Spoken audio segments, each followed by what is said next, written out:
যে কেন তরুণ সমাজরা বারবার শুধু জুলাইতে এই ৩৬ দিনের কথাই বলে। দেন আই রিয়েলাইজড যে আমরা ২০০৮ থেকে গত ১৭ বছরের আওয়ামী লীগের অত্যাচারের কথা তাদের সাথে কানেক্ট করতে পারি নাই। আমার সামনে বসা মাননীয় সংসদ সদস্য আমার ভাই নাহিদ, হাসনাত, দে আর অনলি 28 years of age। 18 বছর আগে তাদের 10 বছর বয়স ছিল।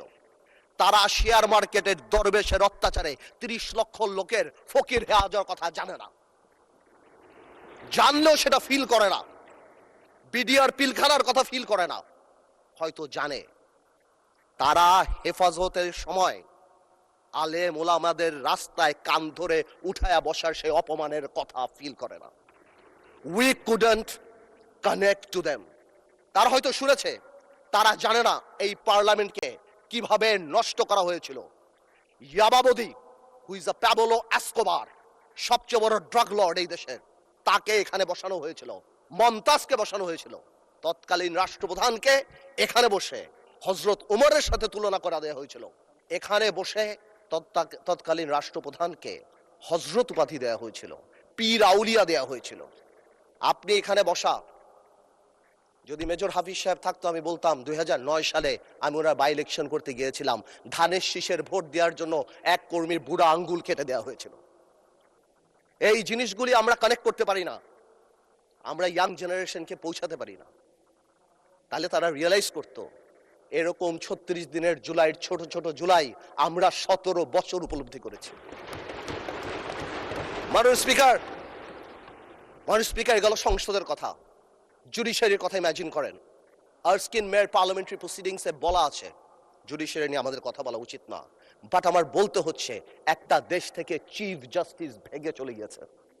কি পরিমাণ ইন্টিমিডেশন, কি পরিমাণ প্রিজুডিশিয়াল এফেক্ট, সেটা আর অন্যান্য হাইকোর্টের জাস্টিস রূপে পড়া হয়। আমার দেশ নেত্রী খালেদা জিয়ার বিচারের রায় গণভবনের বারান্দায় বসে লেখা হয়েছে, যেখানে লক্ষ কোটি টাকা এক একটা মন্ত্রী 700 বাড়ির মালিক ডুবাইতে হয়েছে। আজকে মাননীয় প্রধানমন্ত্রী বসা, উনার রায়ও হয়তো গণভবনের কোনো করিডোর থেকে রাখা হয়েছিল। জুডিশিয়ারিকে এভাবে ধ্বংস করে দেওয়া হয়েছে। ব্যুরোক্রেসি, তিতাসে নাকি কেজিতে করে টাকা খেত। ওয়াসার এমডি কে সরানোর জন্য হাইকোর্টে রিট করা হয়েছে, থাকসিন কি নাম তার। সংবাদ মাধ্যম, চ্যানেল 1, দিগন্ত, ইসলামিক টিভি, পত্রিকার মালিকরা রাত্রে ঘুমাতে পারতো না। সামাজিক যোগাযোগ মাধ্যমে আমরা একটা ফেসবুকে স্ট্যাটাস লিখে 10 বার সেটা ডিলিট করতাম, চিন্তা করতাম এই বুঝি আইসিটি আমাদের ধরল কিনা।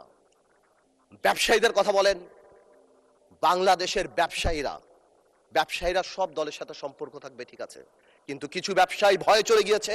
আমরা এও শুনেছি বড় বড় ব্যবসায়ীরা তৎকালীন সরকার প্রধানকে মা, আম্মু বলে সম্বোধন করেছে। কেউ কবিতা বলেছে, তুমি আমার প্রথম, তুমি আমার দ্বিতীয়। আপনারা শুনেন নাই? আমরা শুনেছি। মানে হাউ ডিসগাস্টিং একটা দেশের সিস্টেম।